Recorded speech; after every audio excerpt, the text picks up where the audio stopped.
Late into her shift at the local grocery store, Emily was restocking the freezer section when she stumbled upon an unthinkable sight: a man lying motionless among the frozen goods. Her scream echoed off the cold walls, quickly turning into a call for help. The arrival of the police transformed the store into a scene of bewilderment and urgency, especially when they recognized the man in the freezer, a revelation that left everyone present in disbelief. It was a sight you usually only hope to see on TV. There, in one of the freezers of the local grocery store, lay a man. But before we start our story, smash the like button, make sure to subscribe and hit the notifications bell so you won't miss any new stories. The moment Emily had spotted the man still haunts her mind. She had been busy restocking the freezer in the late hours of Wednesday afternoon, close to closing time, when she suddenly spotted something inside the freezer. Emily didn't recognize the object inside at first glance, but as her eyes lingered on the freezer, the eerie realization set in. There was actually a human inside the freezer, lying there motionless. The sound of her scream echoed through the store, and she fell to her knees in disbelief, hiding her eyes with her hands. Emily's colleagues quickly ran to her aid, not knowing what they would find. As they turned into the aisle of frozen goods, stopped. "Emily?" she heard her manager say. "What's going on?" His voice had a slight tremor, indicating he too had seen the man inside the freezer. "Someone please help this man! Call 911!" Emily cried. Tears streamed down her face as she sat there on the ground. She was too scared to look up from her hands, fearing she would see the motionless man again.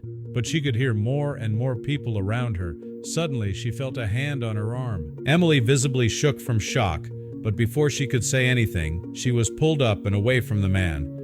"Emily, the police want to talk to you." Emily finally looked up from her hands and stared into the faces of 3 police officers. She looked around her bewilderedly and saw how the grocery store suddenly looked eerily empty. "Where is everyone?" Emily confusedly asked. "We need to know what had happened, Emily," one of the officers said. "It's very important that you tell us everything, Emily." Emily looked at the officers with watery eyes. She was in a state of shock and barely got any words out. "A man inside the freezer. He looked so..." And then she began to cry again. The officers looked at each other. Meanwhile, Officer Trench was at the aisle of frozen goods, stumped by what he found. "Do you know who this man is?" he asked one of his colleagues, obviously dumbfounded. His colleague shook his head. "I have no idea, do you?" his colleague asked him. "Sadly, I do," Officer Trench said with a sigh. He wanted to say more, but he was interrupted by hospital personnel rushing by. They had lifted the man out of the freezer and were now examining him closely. Officer Trench noticed how they didn't immediately place a white blanket over the man, indicating he could still be alive. "I need to tell you something about the man," Officer Trench's colleague said. "Do you know who he is?" Officer Trench asked confusedly. "Yes, sir," his colleague said. "Listen, Derek, before you say anything else, we need to proceed with caution.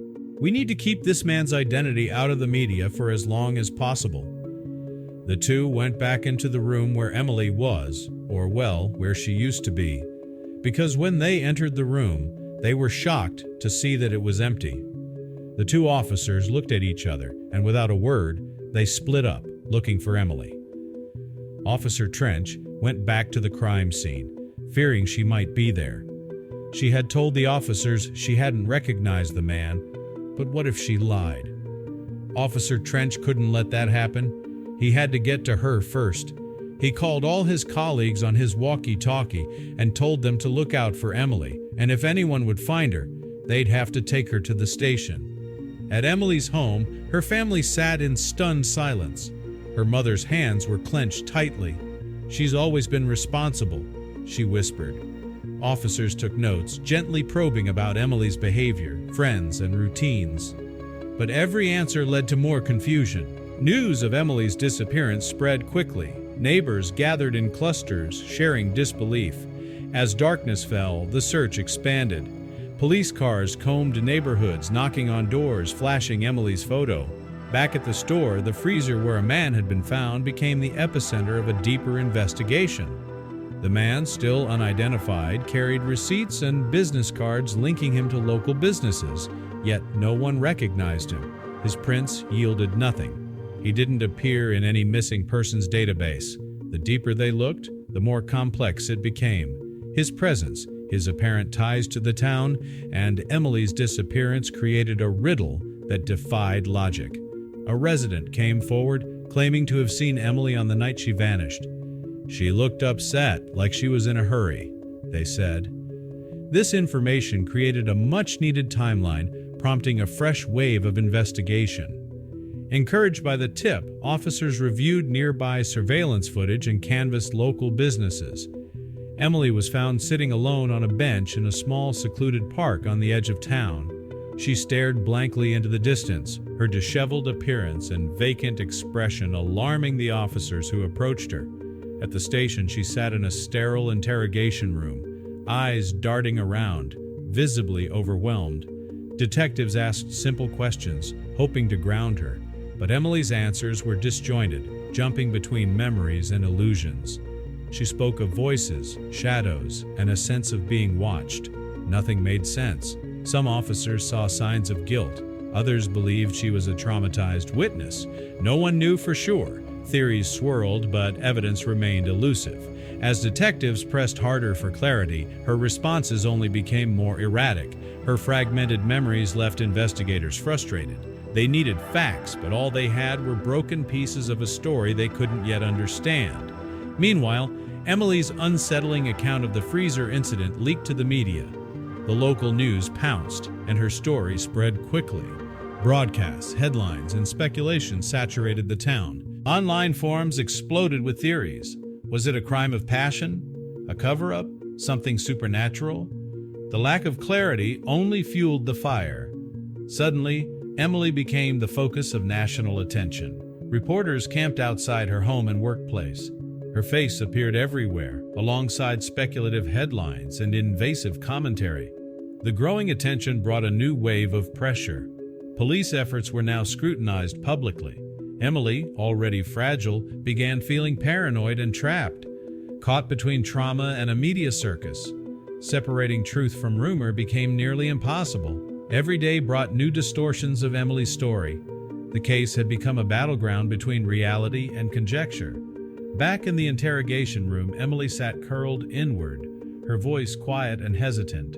She remembered flashes, the cold of the freezer, the stillness of the man, but nothing that tied it all together. Her memories felt shattered, like a mirror reflecting only slivers of the truth.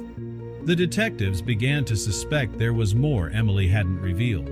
Gaps in her story, moments of hesitation, her avoidance of key questions, all hinted at possible omissions. But were they intentional or the product of trauma? They reviewed every piece of her testimony, cross-checking it with evidence from the scene.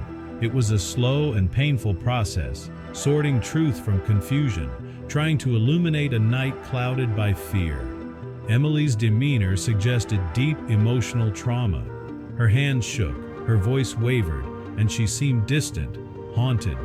The psychological toll was clear, complicating efforts to extract a coherent narrative.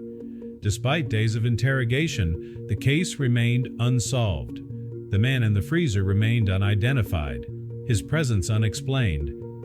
Emily's account, while emotionally charged, offered few actionable answers. Then, a break. Previously overlooked surveillance footage surfaced. In the grainy images, detectives saw a shadowy figure near the freezer on the night of the incident. Someone other than Emily. The discovery breathed new energy into the case. There was more to the story. The mystery was far from over. As detectives dug deeper, they uncovered a broader plot. Surveillance footage led them to a network of suspicious activity tied to several local businesses. The man in the freezer was no isolated case. He was part of something much larger. Emily's involvement was reevaluated. Was her discovery a coincidence, or was there more to her story? Doubt crept in, pushing detectives to reconsider her testimony. Following the figure seen in the footage, police pursued new leads. a web of hidden connections and motives began to unravel, drawing investigators into a more sinister narrative. Then, a stunning revelation changed everything. The man in the freezer was alive. Emergency responders worked quickly to stabilize him. As he regained consciousness, he revealed his identity, and it shocked investigators. He wasn't a random victim. He was an undercover operative embedded within the local criminal underworld. His near-fatal entrapment had been an attempt to silence him. He had been working to expose a major criminal operation, far more extensive than anyone had realized. His testimony pointed to a network with deep roots in the community, using seemingly legitimate businesses as fronts. With his revelations, the investigation escalated. Detectives connected the dots, uncovering a vast web of illicit dealings. The man's survival became a turning point. His knowledge reshaped the case. Emily, once viewed with suspicion, was cleared of all involvement. Her encounter with the freezer had been a terrifying accident, not part of any plot. The police officially exonerated her, offering her and her family a sense of peace.